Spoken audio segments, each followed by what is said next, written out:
Hello, everyone, and welcome back to another level of talk with Wilson. Thank you, Solomon. Thank you, you wonderful human being. Thank you for jumping on with us. I hope you guys have been having an awesome week, a good time connecting with the people, being able to hang out. Also, we had Valentine's this week. Oh yeah, Valentine's. Ooh ooh. Yeah, not that I'm like hardcore cheesy or stuff like that into the Valentine's love. Um, to be honest, me and Coach, our form of Valentine's Day loving, for a date. Get ready for this. You just ease up for a little, just to. All right, we went out for Starbucks. Like, legit. It was a special treat being able to go out to Starbucks. Don't get me wrong, it was a good time. Actually, we didn't have to really pay for anything either because we had won the previous week a competition. We go to a marriage group where we are working together and learning some good habits as a couple and growing and developing in that way too. Um, and so we won a competition on how many love songs we knew with the title "Love" in it, and so we managed to have Starbucks even for free, and this was all after we had a chiropractic appointment. So very romantic gestures, don't you know? We are highly romantic crew in the Wilson Fam Jam, but it's honestly it was a good time. I love seeing my kiddos get involved within Valentine's Day. So Hannah, she got like gifts for like gift cards for everyone, like wrote the Valentine's Day cards and everyone's names, and so Coach got to help with that, and Mark wanted to help with like folding them the right way and stuff like that. So it was like really cool, really involved, and of course Hannah, she wants to dress all fancy for Valentine's Day because she's cute and she's a princess, and that's totally fine. That's totally cool. Mark, he just is like, whatever. I just want to wear what I want to wear. Like, it was like Spirit Day in that way. Like they got to wear colored shirts of a certain type, and so he's like, I just want to wear the colored shirt, man. That's all I want to do. It's like, absolutely. Why wouldn't you just do that? So it was a good time. We got to hang out. We got to do that. We didn't celebrate it at youth group at all. Hindsight, now I'm kind of thinking I maybe could have hit that a little bit more, but really, the whole thing about Valentine's Day, and this is one thing that came up when I was talking with Coach on this, right? Because the habit is you just make a big deal out of Valentine's Day for the one day, right? And like I get that it's celebrating, it's cheesy, it's cute, coupley, like that I have no problem with. Okay, like I don't have an issue with celebrating it and having a day that's dedicated to it. That's just like the same with like Mother's Day or Father's Day, or having like a day that we have to like we work on reflecting. We are deliberate in our gesture and our work on that. The thing though the thing though that I want to highly encourage, and it's more on like what we're going to be talking about today, because we're going to talk about what's love got to do, got to, and I gotta stop there because otherwise copyright loss. No, I'm kidding.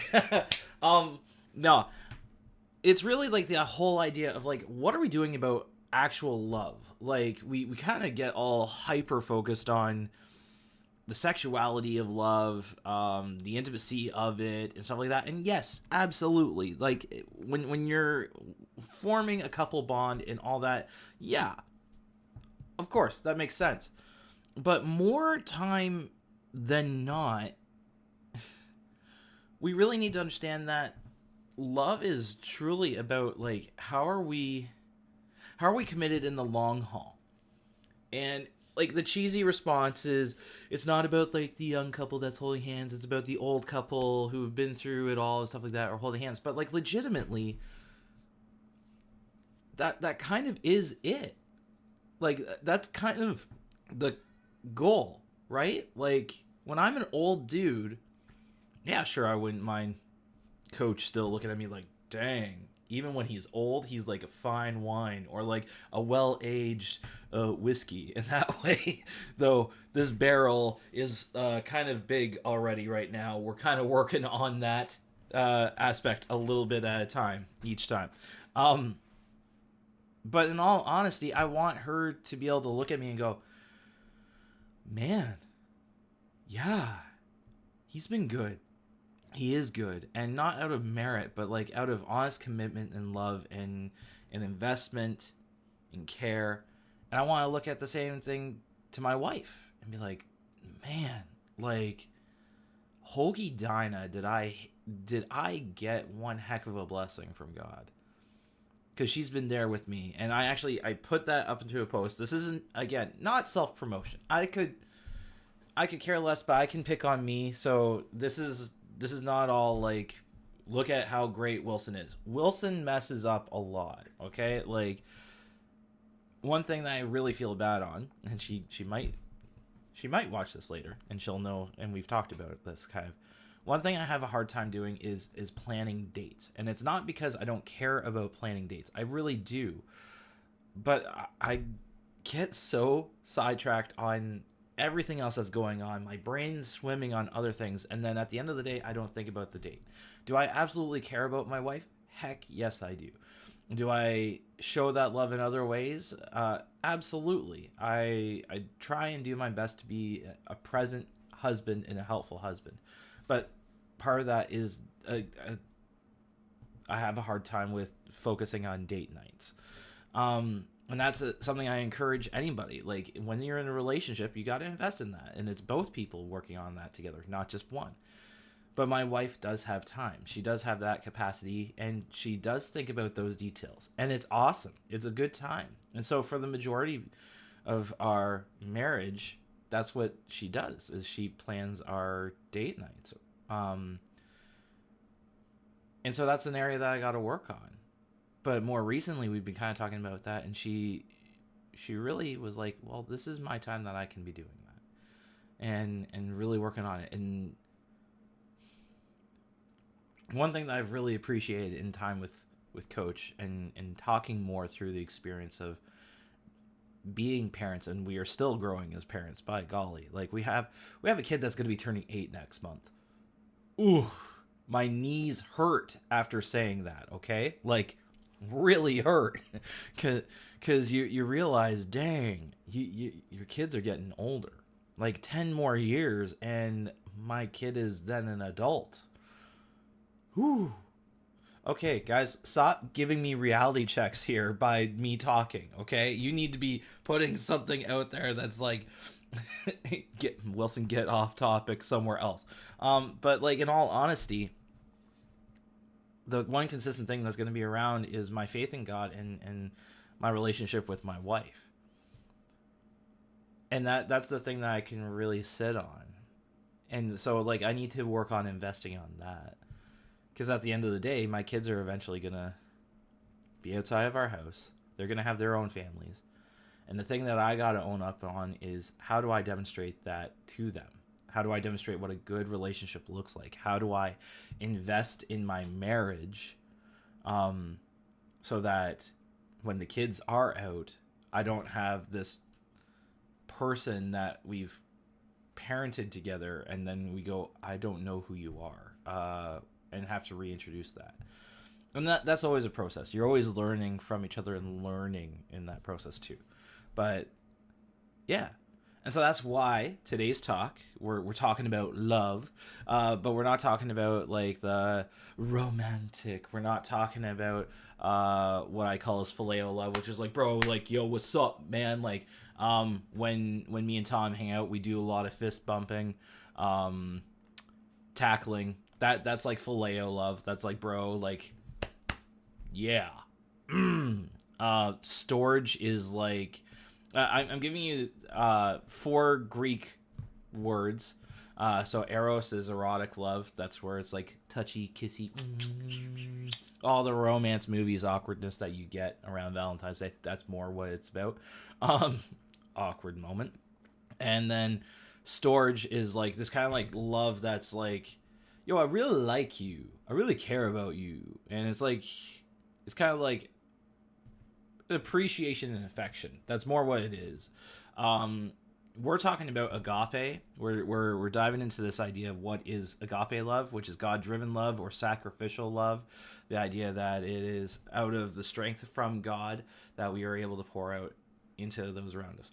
But I wanted to first, we're going to do a little bit of walking through some pretty popular couples that are known within nerd culture that have stood the test of time, because that's what we want here, guys. This is the kind of relationship that we are on the hunt for. And yes, it's with a significant other, but we're talking about how we can love on others as well in this love of agape.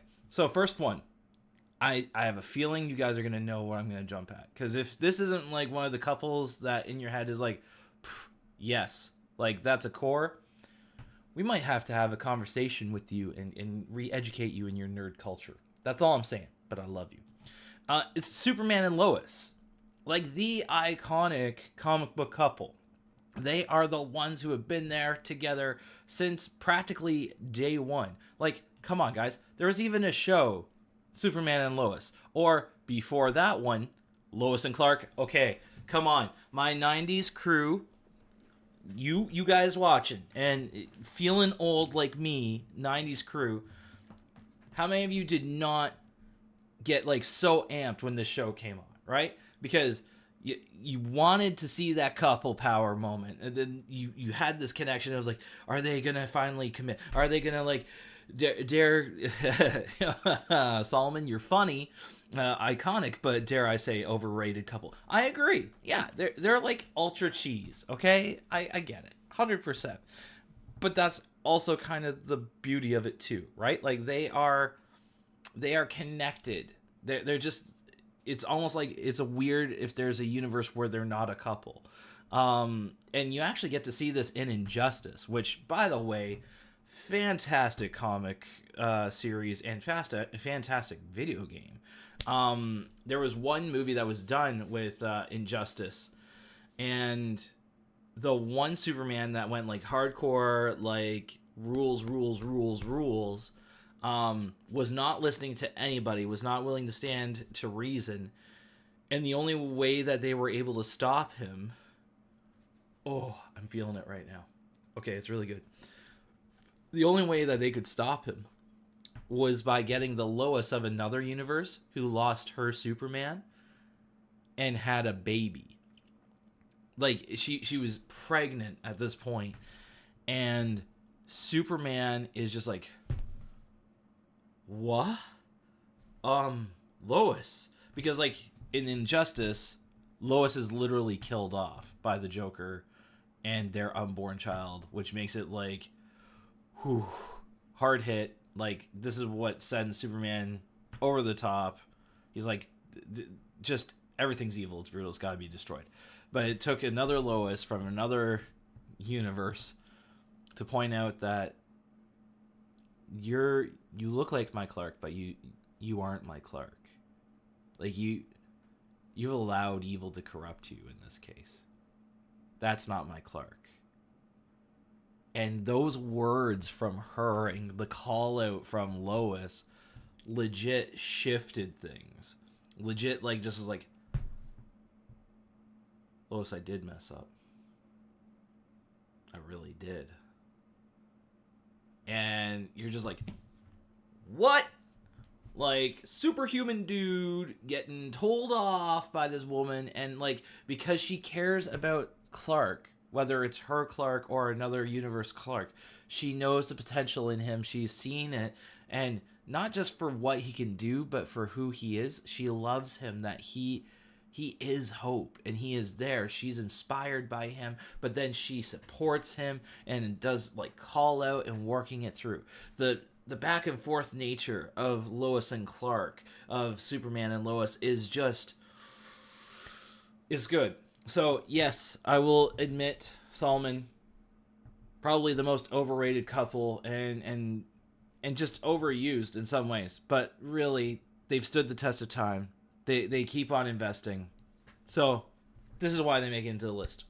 Next one is going to be a little bit more on the nose of me and Coach. That would be Nightwing and Batgirl.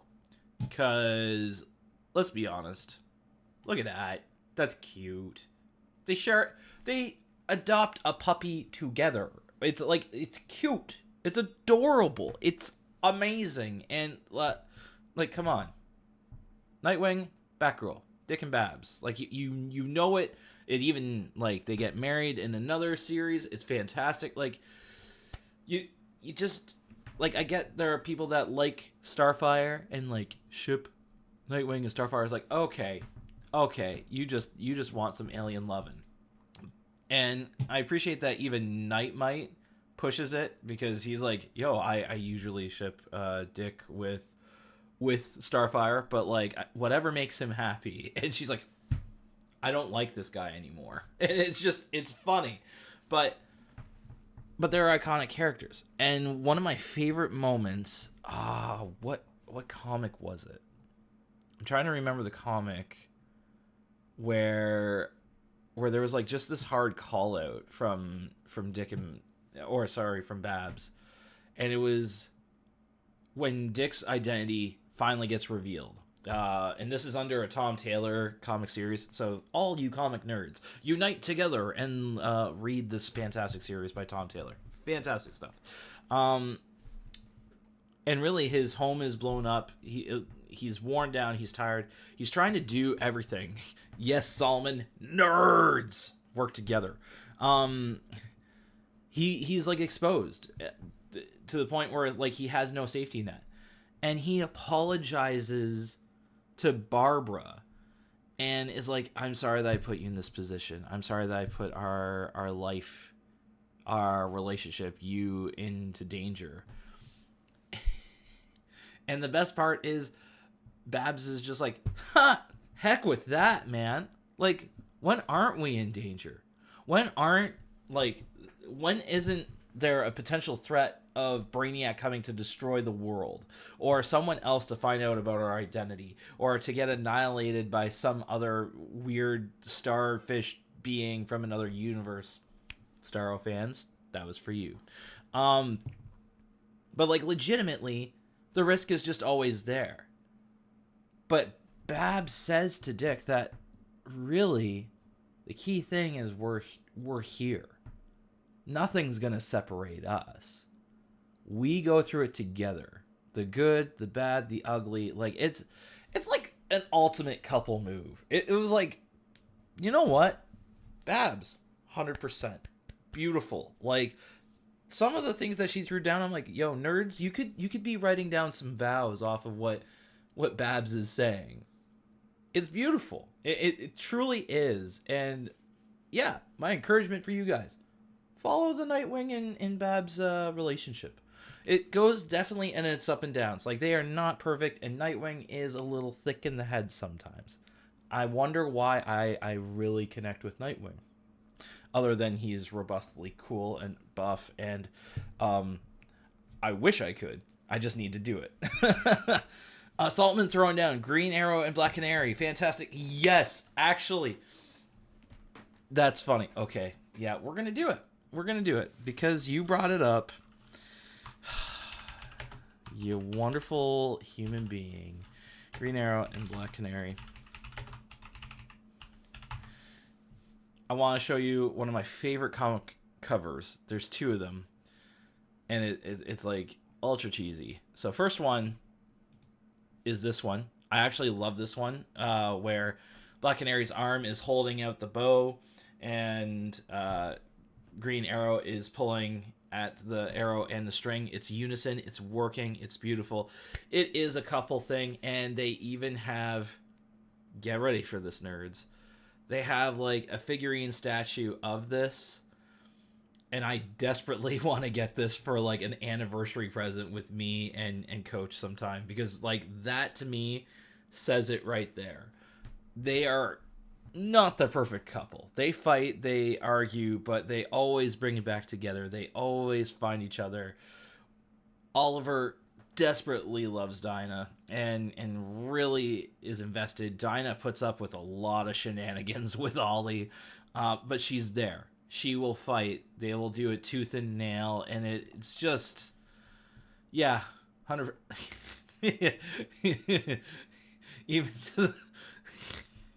even when they swap outfits like this. I'm not gonna lie, Ollie can't pull the fishnets. It's he just that's different.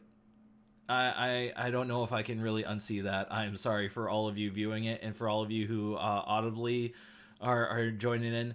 You just have been spared. Please do not research this on Green Arrow and Black Canary relationship because you're gonna find really funny pictures that are unique. But this one I really like. It's when Green Arrow and Black Canary actually end up getting married, and of course, Ollie's just ridiculous and shoots a Valentine arrow at Canary's butt, and it's stuck. It's cute. It's adorable. Like they're wedding toppers, and the sheer goofiness of this couple. But they're fantastic. Like no matter what they face, even when Ollie has like legitimately nothing to his name, they're there. They're there for each other, and they're invested in each other. And different times they're like, they'd have it no other way. Absolutely beautiful. By the way, that's the statue. That's what it is. All you watching, that's my goal. That is my goal to eventually get, because that's just gosh darn adorable and a reminder of what me and Coach are like. And yeah. So, and then another cute couple. Aw, he's so sweet. Thank you, Solomon. I think it's a good statue too.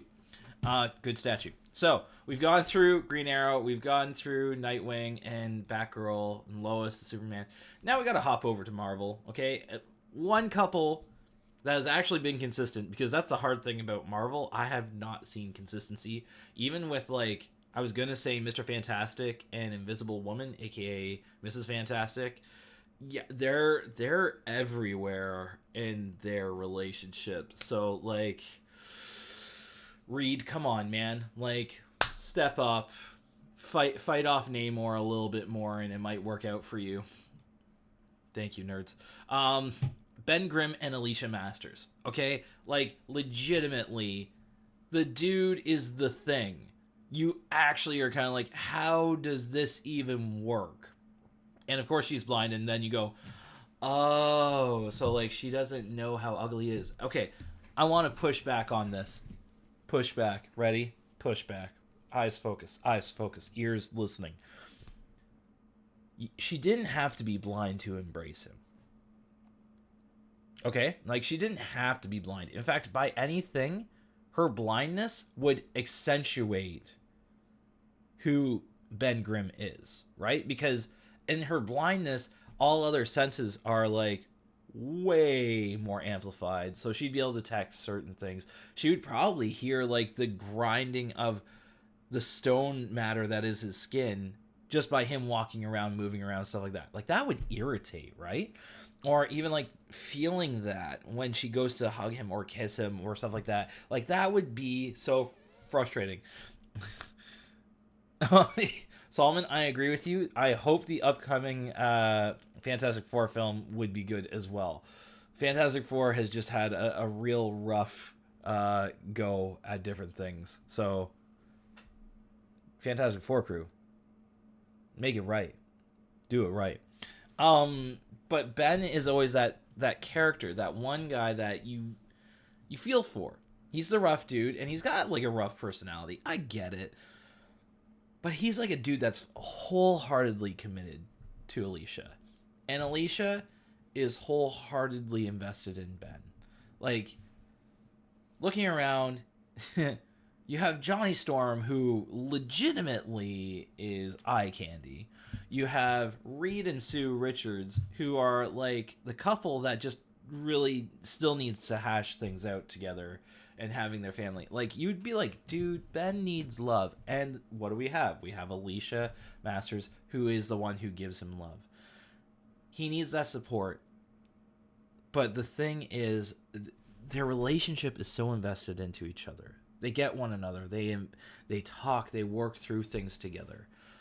You have already a thing that could separate you, is that the fact that Alicia can't see anything, which in a way draws them together, right? Because Ben is very self-conscious of what he looks like. I get it. But Alicia would be totally self-conscious that she's blind, right? Like, that can wreck you. and if you feel like you're powerless, or you're seen as kind of like broken. But it's really that nature that draws them together, that actually solidifies their relationship more and more. And that's what I kind of love about it. And again, they're one of the most consistent couples that you see in Marvel Comics. There's a lot of other ones that are like, they're on again, off again, on again, off again. Really, really weird and annoying and stuff like that. But whenever I think of consistency, I think of Ben and Alicia. So being consistent, loving on each other, working through brokenness together, and finding that your brokenness can sometimes work with my brokenness. That's kind of a cool thing. All right, last couple, and then we are going to dive into scripture. You getting ready? Like, some of you are itching, like, we'll also get to the good parts, and it's good stuff. For our anime crew, I had to say it. Lloyd and Yor from Spy X Family. This is a great anime, FYI. It just, I watch it with Coach. It's beautiful. The wholesome family idea and concept and working together. What is a family? What is a couple even? Especially when this is a couple that's not truly a couple, but you see slow progression toward them being a couple. And it's adorable that way. Because, Floyd's a spy, and Yor's an assassin, and their daughter is telepathic. Kind of awkward, especially when Lloyd is, like, legitimately trying to figure out how he's going to get his mission and potentially not have the world end. And then Yor is talking about, should I kill them? Should I get them? Like, what do I do? And, like, how do I assassinate them? And you're just like, what is going on? You're right there with their kid, and just like, this doesn't seem to work, and you're freaking out. But over time, how Lloyd defends Yor, how Lloyd cares about Yor, and wanting to know what's going on, being part of her life. And yes, at first it's for show, so that the government doesn't find out that their marriage is essentially a sham. But more and more, it becomes less and less of a sham.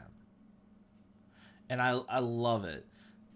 Solomon, a well-written anime couple that isn't forced or very badly written is a rare find. Absolutely. And that's what adds to, again, like, the quirky nature. And that's what, one thing I will admit, the quirky nature kind of works, but also it makes it that they have to do something with it. And particularly here when they're each other's fallback. Like, they're the ones who are hoping that by doing this, they're saving their own skin. And so they kind of have to be invested in helping and doing and being partners together. I kind of love it. I kind of love the connection of it. And they don't have a perfect relationship either. Like, they don't have perfect communication. But it starts developing. And you see kind of like what's the birth of what a relationship looks like. And it's kind of awesome that way. And they get committed not just for their missions, but now over time to each other. And Yor is willing to defend Lloyd, even though she barely knows him, around her brother, who they have gone through difficult times together. And yet she's willing to defend Lloyd. Like, it's just so good. It's so awesome. It's warm feelings. It's warm, plushy love in my heart. And every time I watch it, I'm like so amped for them to hurry up and become an actual couple and actually like really invest in this family and in this marriage. And so, yeah.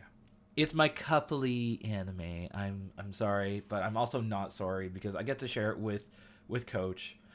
And yeah, I get to share this with Coach. It's wonderful. So you can't take it away from me. You can't do it. You can't do it. Anywho, so now we're diving into more of like what is love. Okay, like what is the kind of love that I'm talking about? And again, it's the unfailing love. This is the one that's committed, the one that's invested, because we've looked at all these different couples, and they are the ones that are there, that are investing, that are wholeheartedly diving in to it, and having to work through difficult times, having to work through different circumstances and facing it. And so we have to look at it the same way. And so the first example that I got to jump on, and you've heard this verse over and over again, so you may be sick of this verse, but legitimately, we got to sit on it. And so this one that we're looking at is found in Exodus 34, verse 6, for those of you who are listening. And it is, again, God's identity. This is his introduction to the Israelites. This is him working through to the Israelites who he's going to be. And he's talking to Moses on this. Join the Discord, people, and never miss a very nerdy but wisdom-filled stream like this. You are sweet, Solomon. You're sweet. Thank you. So, particularly, we're looking at 34, verse 6 in Exodus. And it says, the Lord passed in front of Moses, calling out, Yahweh, the Lord, the God of compassion and mercy. I am slow to anger and filled with unfailing love and faithfulness. Okay? So, again, we see different attributes of God that are showing on. 5 core ones that God really identifies with compassion. So he's moved out of the need for other people's and what's going on, affliction. He is a God of mercy. So when we do mess up, he does offer grace. He does help. He invests. He loves on people. He's slow to anger, which is a very good thing, because, like, by golly, the amount of times you see in the Old Testament where Israel just isn't quite getting it, like, you're kind of like, dude, all right, is it smite time yet, or what's going on here? And so I always have an interesting time when people bring up that, man, it seems like God has, like, an attitude issue. It's like, really? Like, have you read what these peeps were doing? Like, do you not realize how messed up people are? Like, God's pretty breathing and chill and, like, not freaking out at absolutely everything, but he does have to deal with injustice that goes on, because he's compassionate, he's merciful. But here's the last 2 traits that we're kind of sitting on, right? So, like, and filled with unfailing love and faithfulness. Unfailing love, right? Hebrew word, for those of you who are studying Hebrew or just like learning extra details. The unfailing love is chesed. Chesed, and you have to do the phlegm because otherwise it just doesn't sound pretty. The unfailing love in aspect is, like, legitimately it won't give up. It considers other people first. It is sacrificial. It will always be there. It is consistent. God, and so, like, that's why faithfulness is so important to be noted too, that God is consistent, that when he says he's going to be there, he is going to be there. He is true to his word. He is true to his character. This is, like, if you could memorize a verse in the Bible and remember the impact of it and hold on to it and, like, talk to God on it, this is the one I would highly recommend. That's, again, Exodus 34, verse 6. Memorize this, work this out, and talk with God on that. Sit on it in scripture and do it. Because if God's saying he's unfailing love, then he's going to show up in unfailing love. He's going to do this. An example of this unfailing love is, like, Ruth. Okay, Ruth and Naomi. If you don't know the story, very briefly, Ruth was a Moabite, so a person that wasn't an Israelite, and Naomi was an Israelite that, you know, her husband was a Moabite. She married to that family, and she had 2 sons, and they had 2 wives, and Ruth was one of these wives. Oh, hey there. Thanks for the follow. Appreciate it there, Jamie Ramoser. Ramoser? Yeah, we're going to go with that. Glory be to God. Cool. Awesome. Glad that you can be jumping in there. But yeah, so when we are looking at this and we're diving into the idea of, like, what is love and holding on to that concept, Ruth here she's with Naomi. She just lost her husband. Naomi doesn't even have her husband anymore. And oh, thank you, Jamie. Appreciate that. We're here to level up together. So hopefully you can stay tuned and enjoy and learn together with us on this. The thing about this, right, is just sitting with the fact that Ruth could easily bail out. In fact, Naomi is the one who's like, yo, hey, Ruth, I'm going to go back to Israel. And, like, you have nobody there. And, like, you've lost your own husband, which, like, already puts you at a problem. So why don't you go home to your family? At least be sustained and taken care of by your family. And then, you know, you can have that care after you, and you don't have to worry about caring for me. So Ruth's sister-in-law, aka Naomi's other daughter-in-law, totally jumps at that. It's like, yo, obligation out. Like, just pieces out immediately. Even though she just lost her, like, she lost her husband. I get that. But so did Naomi. And to the point where Naomi is choosing to change her name from Naomi to Mara. And Mara means bitter. Like, you feel the pain in Naomi. And so when Naomi offers this, like, out for Ruth, she's like, no. No, that's not even an option. That's not even a thing. No, where you go, I'll go.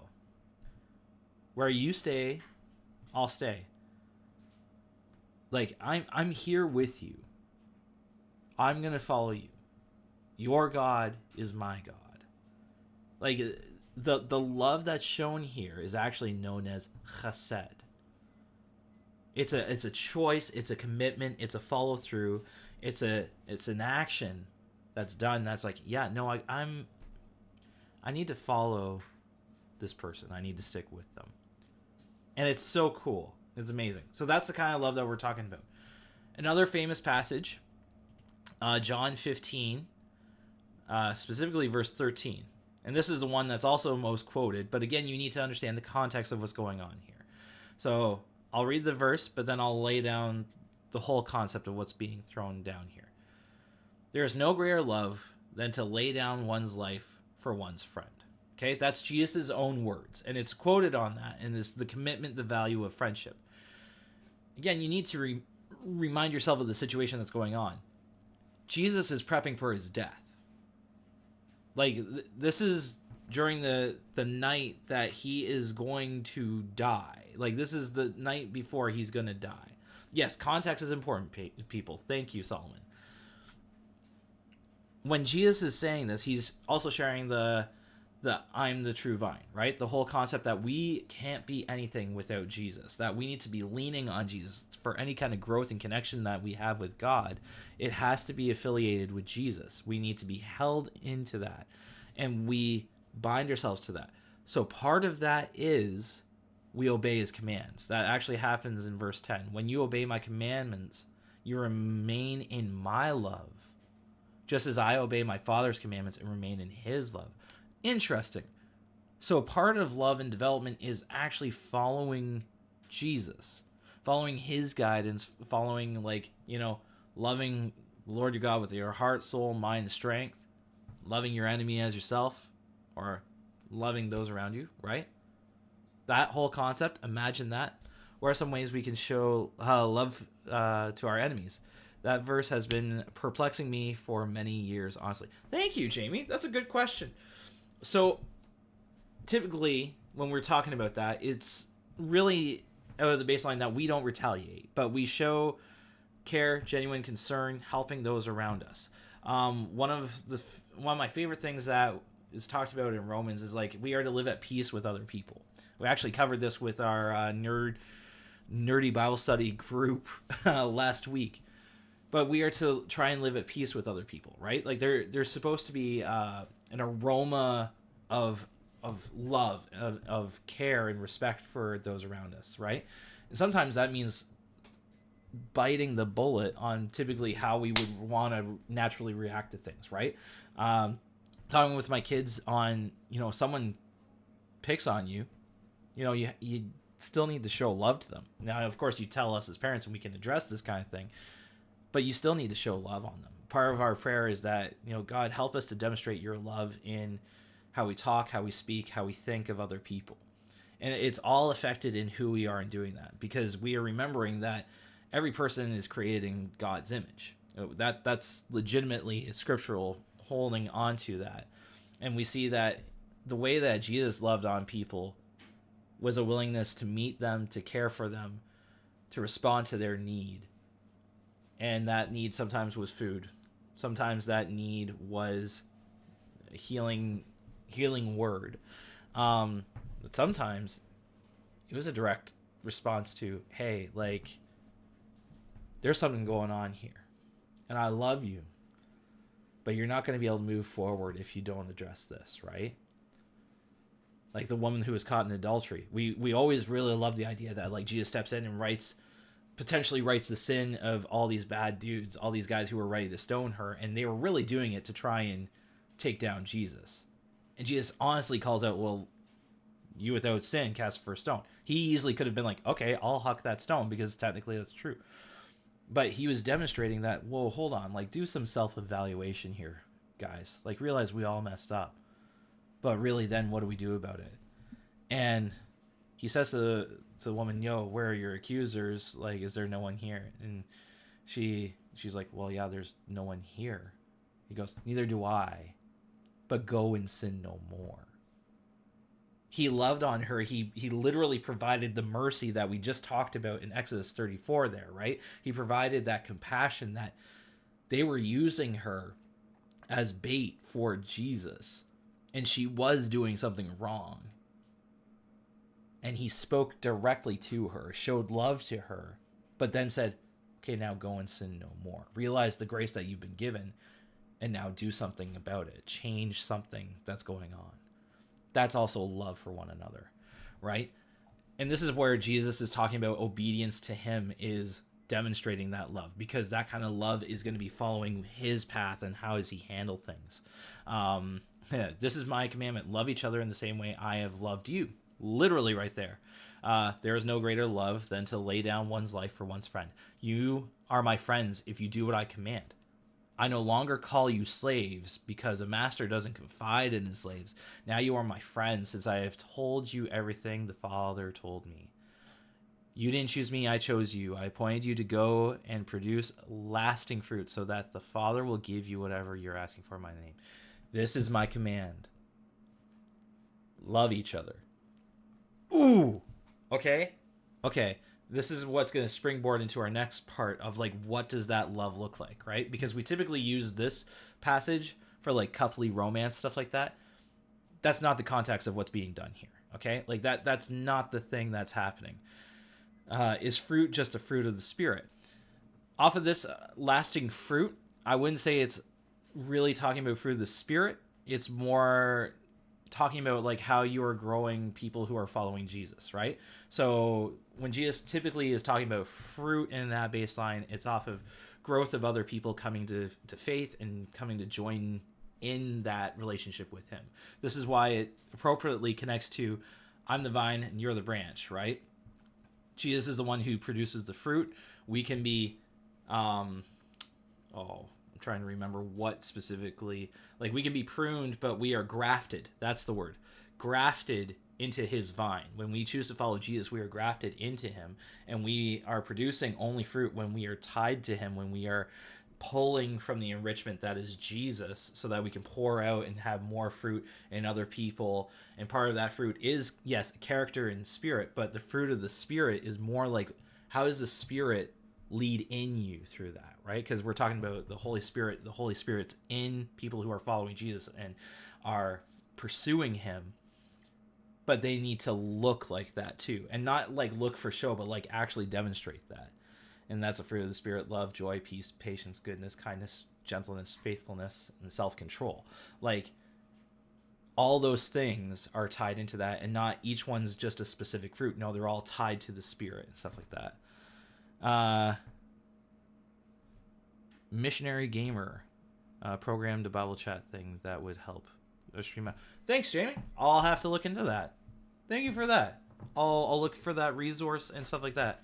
Oh, no problem, Jamie. That's what we're here for. This is the nerdy dives in faith and stuff like that, and how we're connecting on that. So, I said this all ties to a connection that's later on made, and this is in 1 Corinthians chapter 13. Everyone knows this. You've heard this at tons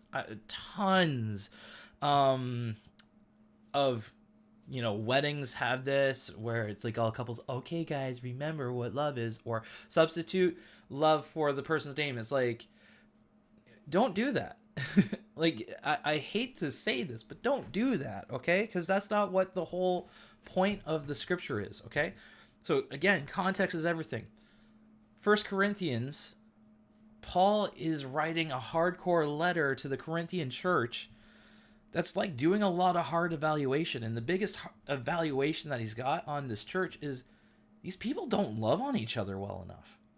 Like, they really kind of contend. They don't work together in unity like they're supposed to. Like in the previous chapter of 1 Corinthians 12, it's all about the body, how it's supposed to tie in together.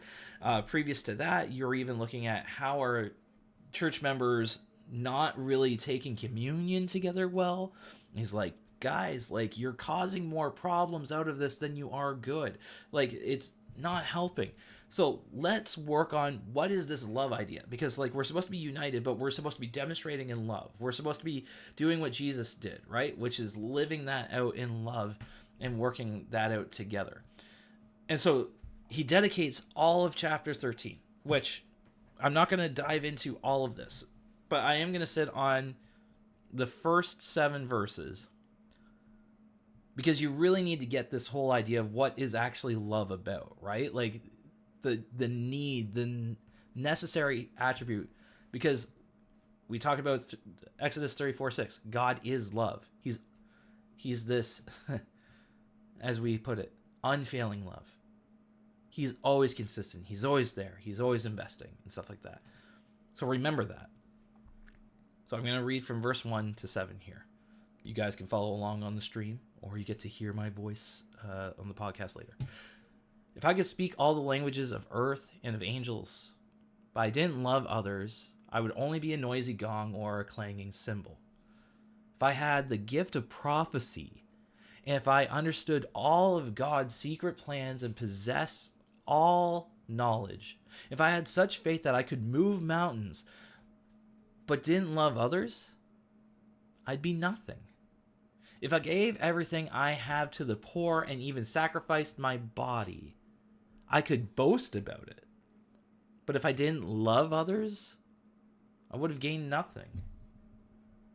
Love is patient and kind. Love is not jealous or boastful or proud or rude. It does not demand its own way.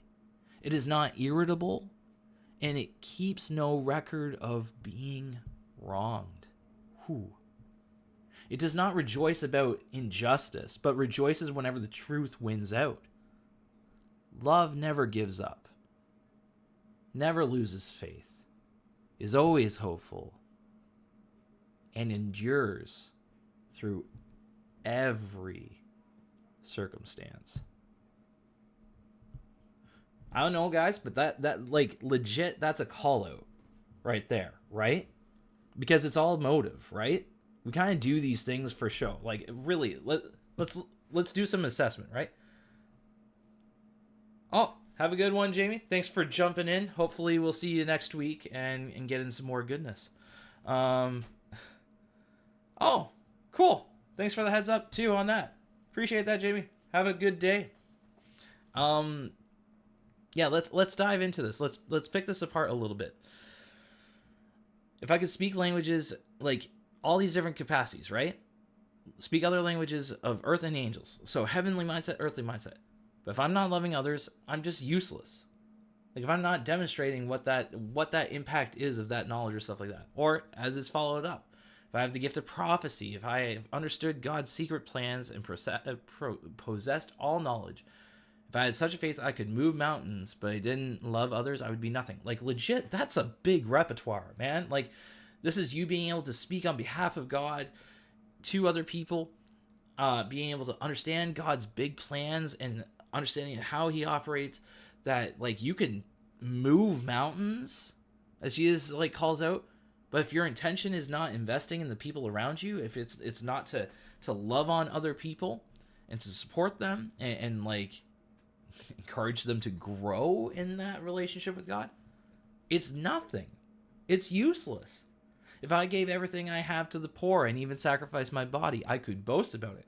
But if I didn't love others, I would have gained nothing. Right? Like we kind of forget the whole perspective of the rich man and the poor woman when it comes to like giving money to God, right? We kind of look at, oh man, like look at how much they're supporting stuff like that. That's not bad to be philanthropic. Again, I'm not trying to like hard bash on actual efforts of helping and like giving to the poor, or even like willing to lay down your life for somebody.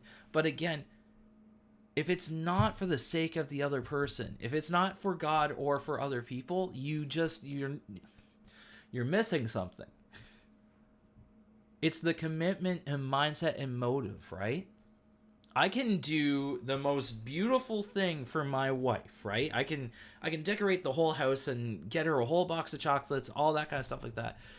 But if it's like for me to show on Instagram, look at all the things that I did for my wife. Oh yeah. Wrong motive, genius. That's not what's showing love. If I'm doing that to genuinely treat and love my wife, help her to know or to feel the way I feel when she's around me, you're missing the mark. You know, like that's the whole thing about Valentine's Day, and that's the whole thing about just showing love, period. We kind of just treat it as like, whatever.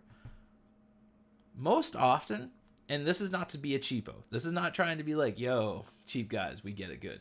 No, the thing that makes the most impact is the most simple things, or the things that you have shown that you've taken effort in. Like my wife, one of the things that I remember making her so happy about, we did a Mother's Day card for her. And of course my son was like way too young. Like he was like, I think 2 at the point. He was either 1 or 2. I custom made her a Mother's Day card. Everything. And it was like hidden jokes and like little points here and there. That was like one of her favorite cards because I actually had to take time and invest in it. I took the effort to pick on what she liked or what were things that I saw that I wanted her to know. And she felt that love.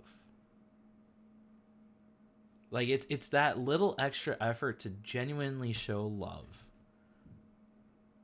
To genuinely see that person, right? And this is why it's so important to follow up here on the verse 4, right? Like these are attributes of what that love is, right? And that's why it's saying love is this or it is not this.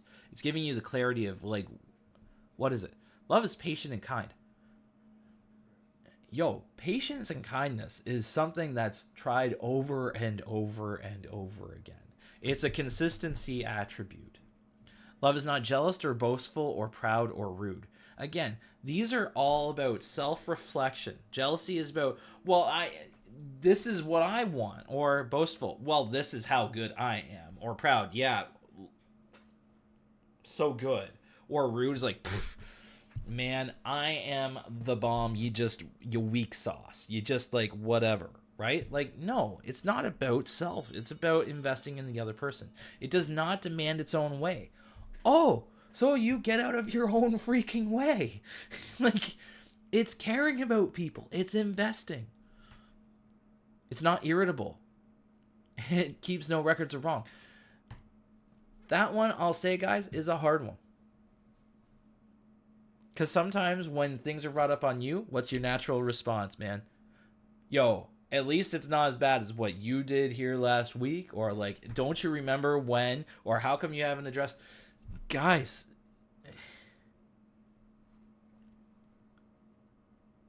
what if Jesus did that to you? What if he did that call out to you? When you mess up, oh wait, you can't call out on Jesus because Jesus was perfect. You can't do that. You can call out when you're frustrated with Jesus. Oh, I get it. But imagine if he goes, okay, you're frustrated? Mike, why do you keep screwing up here? Why haven't you fully given me this here? Why haven't you done this? Like, there's stuff easily Jesus could beat my head over time and time again. Because I do mess up. Like, I am working through my faith just as anyone else. And I mean that, genuinely working that out. And it's not like a merit badge I'm trying to give, but that's an honest thing. When you have a relationship with somebody, you work on yourself. Because you genuinely love that other person. You want to be the best that you can for them because you love on them. But part of that is we got to stop holding records on each other. Be like, no, I'm going to hold this for another time. Don't do that. Love on each other, genuinely doing it. It does not rejoice about injustice, but rejoices whenever the truth wins out. It doesn't look for that moment of like, I got him, this sucks, I'm gonna salt wound. No. It's, thank goodness you understand how I care about you. I want to encourage you. I want to build you up. I want to help level up together our relationship, level up who we are so that we can be even better for each other. Because the cool thing about couples is typically they see the potential in one another. And that's what sometimes can be the frustrating part. Because when they fall, you're like, oh man, you can do this. Like you could be here by now. And it's like, you know what? They can say the same to you. So demonstrate that grace. Come alongside. Do some help. Do some love. Be supportive. Because this is what it is. Love never gives up. Never loses faith. Is always hopeful. And endures through every circumstance. It keeps the perspective on. It goes, okay, this is a hiccup. The difference is it a hiccup that's going to pin me down and keep me there? Or is this a hiccup that we can go, that was helping us launch forward into this? And it's hard, guys. I get it. There are some times where people hurt you. But again, we do the same thing with God. And yet he was willing to send his son for the sake of scum of scum of scum. I'm scum. And yet he's still invested in me. So guys, legitimately, how are we demonstrating this love, this consistency? And what I love, this verse 7 focuses on never gives up, loses faith, always hopeful, never endures. And yet later down, verse 13, 3 things will last forever. Faith, hope, love. The greatest of these is love. Never loses faith. It's always hopeful.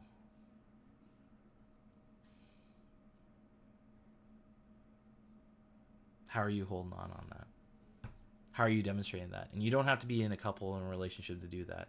Part of this is demonstrating honest love for other people.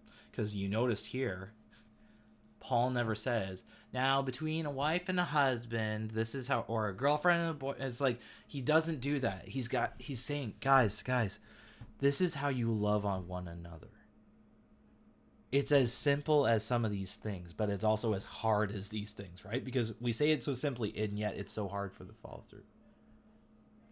This is why it's important for us to really sit on that and to work it out, honestly.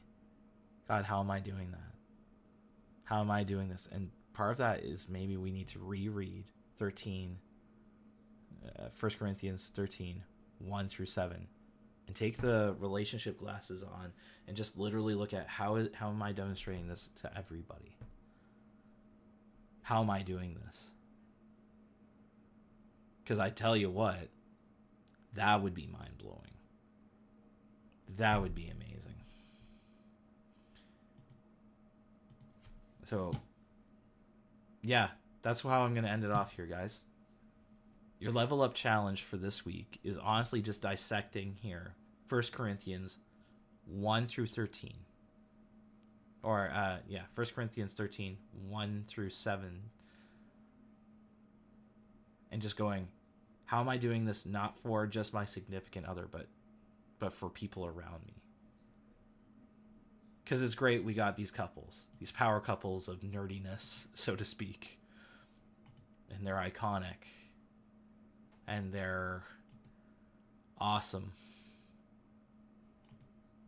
They're good things to hold on to and remember to endure through it all.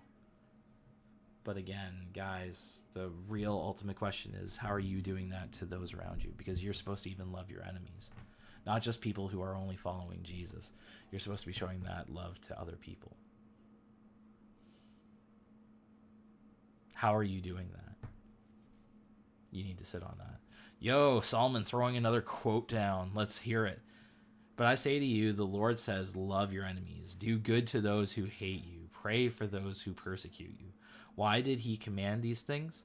So that he might free you from hatred, sadness, anger, and grudges, and might grant you the greatest possession of all, perfect love, which is impossible to possess, except by the one who loves all equally in imitation of God. By Maximus the Confessor. Solomon, that's one heck of a knowledge bomb to throw down at the end. Alright, that's it. Solomon's just got to take over. He's gonna do level up talks from here on out. Just drops these ginormous, great, mind-blowing quotes. That's awesome. Thank you, Solomon. That was really good. That was perfect. Yeah. Oh, I love that last end. So that he might free you from hatred, sadness, anger, and grudges, and might grant you the greatest possession of all, perfect love, which is impossible to possess except by the one who loves all equally in imitation of God. Ooh. Ooh. All the quotes I'm finding are getting too long. No, they are good, Solomon. It's like a good thick steak that you just gotta sit on for a while. Oh, Solomon, that was good. Cool. All right, I'm gonna pray because we're overtime, but it's good to be overtime. Yeah. God, I thank you for this time where we've been able to sit on what is love. And yeah, it's cheesy. Yeah, it's coupley. And yeah, this was all kind of birthed from Valentine's Day. But ultimately, God, you are love. You are the ultimate act of love. You are the demonstrator of love. And it's not all about eroticism or bro love or just an appreciation over something. It's a demonstration. It's commitment. It's investment. It's choices that we have to make that sometimes go against the very things that we just naturally respond to. And that's why I appreciate it off of 1 Corinthians 13. That typical responses are looking at what are the motives. Is my motive genuinely looking to reflect you, Jesus, who is the demonstrator of love, the ultimate demonstrator of love? And how you were willing to sacrifice, how you were willing to bear our grossness, griminess, the messed up nature that we have in all of us, which we, down at our hearts, we know we are messed up, we are broken, we need saving. But thank you, Jesus, that you are the one who steps in and goes, I'll take on that messiness, because there's no way we could have a relationship if I don't handle it. So I'll take it on for you. I encourage you to just follow me in showing love to those who need it, which is everyone. Be willing to sacrifice for the sake of love. Push ourselves for the sake of love. Help us to do that. Help us to work on this selfishness that we sometimes have, this inner problem that we've got going on, and give it to you because we want to honor you in everything that we do. When we've been saved, it changes us and makes us really go, man, how do I be more like that person that saved me? Well, part of that is how we love on people. And not just the people that we love, but loving everyone as you have loved everyone. Be with us as we peace on out and have an awesome week and reflect to you. We ask this in your name. Amen. Thank you, Awesome Sauces, for the leveling up time craziness, unique discussion of different nerdy loves. I hope it was enlightening. I hope it was encouraging. I hope it might even be a little bit convicting, a little bit challenging in the heart. You might go, ooh, Mike, I didn't want to hear all that. Cool. Let's work on that. Let's do this together. Let's level up together, work on each other, learn from one another. Because guess what? That's what a community is there for. And you can totally do that. You can join in our Discord community. In the stream chat, we've had different posts or links that have been doing that. Yeah, feel free to join it. I'm not here for self-promotion or anything like that. I want to encourage you. We level up together. We have an awesome community. We do this together. And I'm so blessed to have them around. And thank you for joining in. Thank you for the craziness that we brought in. Thank you for the new follower that we had joining in, and new questions and challenges on how do we do this and demonstrate this. Hopefully that was encouraging for you, and hopefully you guys have an awesome rest of the week. Take it easy, nerds.